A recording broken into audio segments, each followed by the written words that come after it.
Hey, it's Kathy, and it's Mother's Day.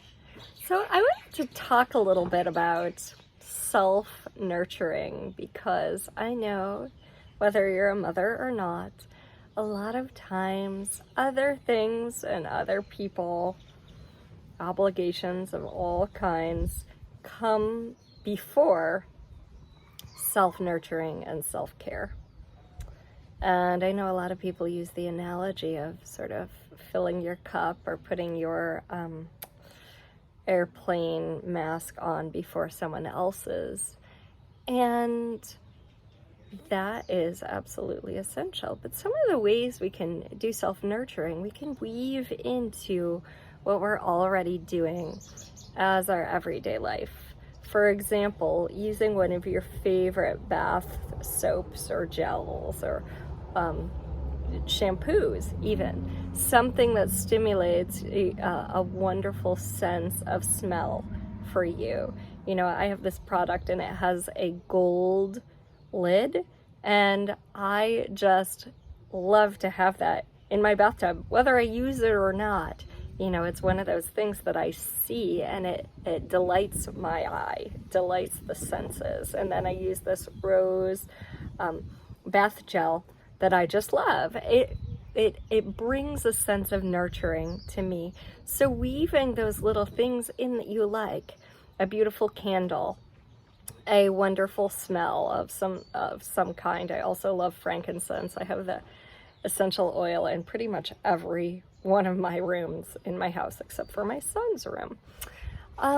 And also the idea of foods that actually bring more nourishing to you. So instead of a protein bar or something like that, like I'm inclined to do, right? Rushing around doing all these things, a soup or a fruit that I can sit down and actually delight in, or even one of those bowls that comes out of the freezer. Now, I know if we're talking about prana and energy, something that's frozen doesn't quite have the same prana as something else, but you know, a protein bar is also highly processed. So it's that idea of weaving nourishing, and what's nourishing to each of us is individual.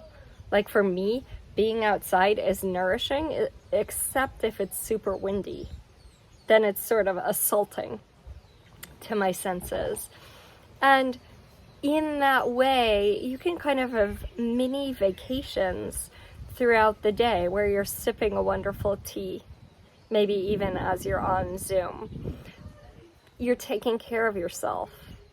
For some of us, it's going barefoot. For some of us, it's wearing comfy socks.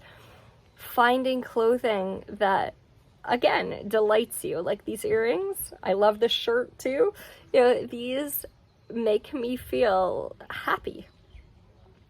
And so self-care doesn't have to be this thing where you like block off an hour and have everyone else outside the room. Although it can be, right? I love that kind of moment where it's like nobody else can come in, right? Taking my own space. And self-care can be these little things woven throughout the day. Music that you listen to while you're driving in your car. You know, a few minutes of bouncing on the trampoline. So my invitation to you is, what can you weave into what you're already doing to make it more nourishing for you? And oftentimes we think of nourishing as a food, but nourishing is food for all the senses. The sense of smell, the sense of taste, the sense of touch, the sense of sight. You know, all of these. I missed one, but but you know, like allowing your life to feed you in useful and unique ways. And sometimes self-care includes eliminating things, eliminating so much news, eliminating a certain person from bombarding you with texts or you know, phone calls, eliminating the things that sort of drain your energy. And sometimes you don't have to eliminate them forever, but set healthy boundaries. Like, I really need some space right now. Or I would love to help you with that, but I can't at this point in my life. Or whatever it is, you know, it doesn't have to be a complete cut or sever. It can just be like, at this moment, at this particular point in time, I need to pull back.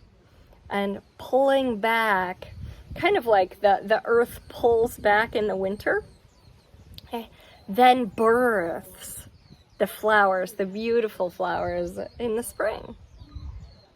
So, you know, I remember one woman saying to me, Kathy, I just don't feel inspired to create in my business right now. And I said, that's okay, right? Is now the time to actually be doing that?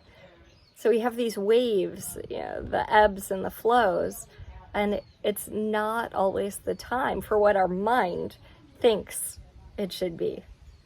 And asking some questions and having a coach ask you some questions can really be a contribution to that too. So that's it for now. And if this was useful for you, please subscribe.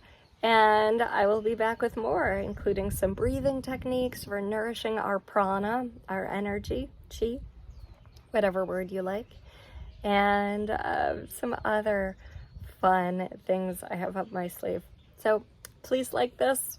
And if it was useful for you and you think of a mom or a friend that might love it too, please share it.